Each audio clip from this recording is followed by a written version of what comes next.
Hello aspirants, welcome to Simply Learn. हम लोग ethics का आज एक बोनस लेक्चर देखेंगे जिसमें हम लोग पढ़ेंगे 7 प्रिंसिपल्स ऑफ पब्लिक लाइफ। देखिए, वेरी इंपॉर्टेंट पार्ट है एथिक्स का। इसके ये 7 प्रिंसिपल्स ऐसा है जो पब्लिक लाइफ का कोई भी क्वेश्चन आ रहा है ना, उसमें आप इस 7 प्रिंसिपल्स का यूज करके उस क्वेश्चन को आंसर कर सकते हो, या ये 7 प्रिंसिपल कोट कर सकते हो। क्यों? क्योंकि बहुत ही ऑथेंटिक प्रिंसिपल्स है, क्योंकि ये कमिटी ने दिया था ये प्रिंसिपल, जिसका नाम है स्टैंडर्ड्स इन पब्लिक लाइफ। ये कमिटी थी, committee on standards in public life, जो कि गवर्नमेंट ऑफ यूके ने गठन किया था। इसको नोलन कमिटी भी कहते हैं। 1995 में इनका गठन हुआ था। ये प्रिंसिपल ऑब्वियसली यूके के गवर्नमेंट के हिसाब से, यूके का फंक्शनिंग के हिसाब से बनाया गया है। पर सिंस इंडिया यूके के प्रिंसिपल से काफी मैच करता है, तो इंडिया में तो वैलिड है ही, पर इन जनरल पब्लिक लाइफ में भी इसको आप प्लेस कर सकते हो, काफी सुटेबल बैठता है। ठीक है, उस चीज को ध्यान में रखते हुए हम लोग बोनस लेक्चर देखेंगे 7 प्रिंसिपल्स के बारे में। तो क्या है वो 7 प्रिंसिपल्स, सीधा वो देखने की तरफ चलते हैं। पहला है सेल्फलेसनेस। 7 प्रिंसिपल में पहला प्रिंसिपल है सेल्फलेसनेस। इसका मतलब क्या? आप कोई भी डिसीजन ले रहे हो तो पब्लिक इंटरेस्ट में ले रहे हो, आप सेल्फ इंटरेस्ट में नहीं ले रहे हो।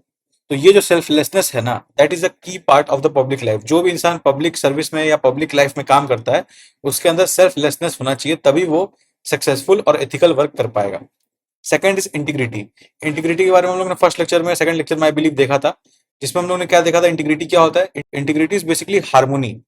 हार्मोनी किसमें? आपके सोचने में, आप क्या सोच रहे हो, फिर आप कैसा बिहेव कर रहे हो या एक्ट कर रहे हो।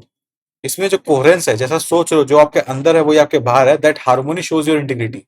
फर्दर, अगर आप इंटीग्रल हो तो आप प्रेशर से सकम नहीं होगे। आपको कोई दबाव डालेगा कि ऐसा करो वरना गोली से उड़ा देंगे, ऐसा करो वरना नौकरी से निकलवा देंगे, तो ये प्रेशर जो लोग डाल रहे हैं, तबादला करा देंगे, ट्रांसफर करा देंगे, this is the part of integrity. कि अगर आप प्रेशर में सकम नहीं हो, माने प्रेशर से घबराए नहीं आप, तो आप इंटीग्रल हो। सिमिलरली, कोई टेम्पटेशन दिया आपको, ये काम कर दो 10 लाख रुपए दे देंगे, 1 करोड़ दे देंगे, 20 करोड़ दे देंगे, तो ये सब क्या है? घूस है, लालच है, पैसे का लालच है, टेम्पटेशन है, आपको ललचाया जा रहा है। इसमें भी आपने अगर अपने आप को सरेंडर नहीं किया तो आप इंटीग्रल हो। तो इंटीग्रिटी का मतलब मैं दोबारा रिवाइज करा दिया एक बार आपको। इट इज ऑल्सो वेरी की प्रिंसिपल ऑफ पब्लिक लाइफ। कोई भी इंसान पब्लिक लाइफ में सक्सेसफुल होना चाहता है, तो उसको सेल्फलेसनेस, इंटीग्रिटी, ये दो चीज का ध्यान बहुत खासकर रहना चाहिए। उसके बाद ऑब्जेक्टिविटी। ऑब्जेक्टिविटी का मतलब क्या है? समझ लीजिए, आपने गवर्नमेंट ने एक स्कीम निकाला। उस स्कीम में क्या है, नियम है कि आपको ये 5 डॉक्यूमेंट्स देख के ही आपको वो स्कीम का बेनिफिट लोगों को देना है। पर आपके पास एक दुविधा ये है कि आपके पास एक जो फाइल आया है, इसमें सिर्फ 4 ही डॉक्यूमेंट है। ठीक है, और एक डॉक्यूमेंट उसके अंदर नहीं है। तो आप दो चीज कर सकते हो, चलो एक ही डॉक्यूमेंट नहीं है तो उसको बेनिफिट दे देते हैं, या फिर आप क्या बोलोगे, नहीं, यहाँ पे मैं फैक्ट्स एविडेंस देख रहा हूँ, एविडेंस के अनुसार एक डॉक्यूमेंट कम है, तो पहले ही डॉक्यूमेंट अटैच होगा, फिर ही उसको बेनिफिट मिलेगा।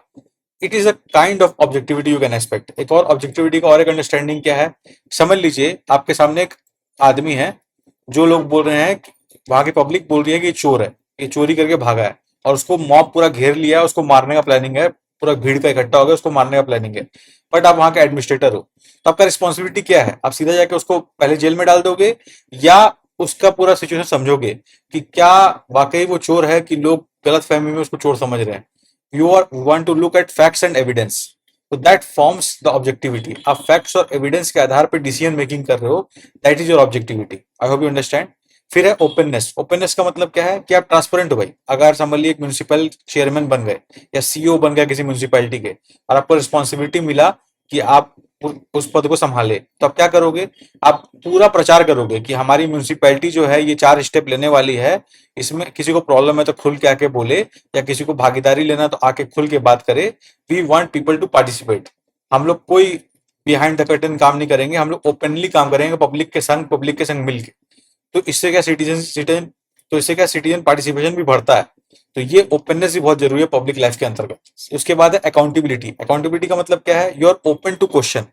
आपको कोई भी क्वेश्चन कर रहा है कि आपने ये काम कैसे किया, किस बेसिस पे डिसीजन मेकिंग किया आपने, तो you are ready to give the accountability कि यस, आपको पूरा हक है जानने का, बिकॉज हम लोग पब्लिक लाइफ में सर्व कर रहे हैं, तो हम लोग पूरा अकाउंटेबल है। आप रिस्पॉन्सिबिलिटी लेना समझते हो।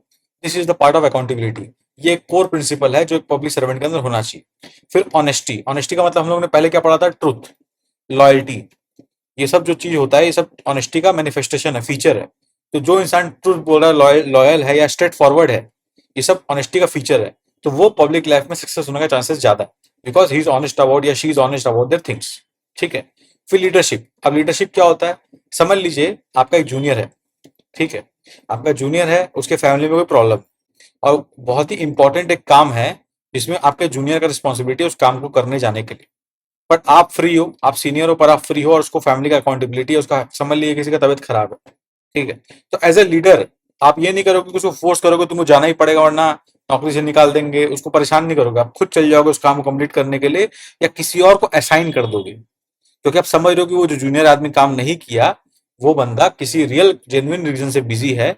As a good leader I will support him and his family या फिर हर फैमिली, ताकि वो अपना काम बाद में अच्छे से कर पाए, क्योंकि वो भी इंसान है ना, उसका भी तो परिवार होगा, किसी दिन आपको भी तकलीफ होगा। तो this is the kind of leadership. एक और लीडरशिप का एग्जांपल आप देख सकते हो, लीडरशिप वैसे वेरी जेनरिक टर्म, उसको और भी एग्जांपल आप देख सकते हो। जैसे कि समझ लीजिए आपके ऑफिस में आप लोग को आपकी रिस्पॉन्सिबल पर्सन हो, आपका पूरा टीम है, टीम में इतने सारे लोग, आपके 5-6 लोग हैं, ठीक है, एक टीम मेंबर ने बहुत बड़ा गलती कर दिया जिसके कारण पूरा जो वर्क था वो खराब हो गया। मान लीजिए कोई वीआईपी आने वाला था और इस बंदे को पूरा ट्रैफिक अरेंजमेंट करना था, इसने नहीं किया और आपको 1 घंटा पहले आके बोल रहा वीआईपी आने के पहले, तो आप दो चीज कर सकते हो, या तो उसको पूरा डांट के उसको नौकरी से निकाल दो, या आप उस प्रॉब्लम को सॉल्व करने फोकस करो और पूरी टीम को इकट्ठा करके एकजुट करके वो काम को खत्म करने का ट्राई करो। This thing which you are doing rather than pointing out the mistakes, आप खुद पहले वर्क को प्रायोरिटी देके एज अ टीम वर्क कर रहे हो, that shows your leadership quality. तो ऐसे कुछ क्वालिटीज जो होते हैं ये मिल के बनते हैं 7 प्रिंसिपल्स, जो कि नोडल कमेटी ने बताया था।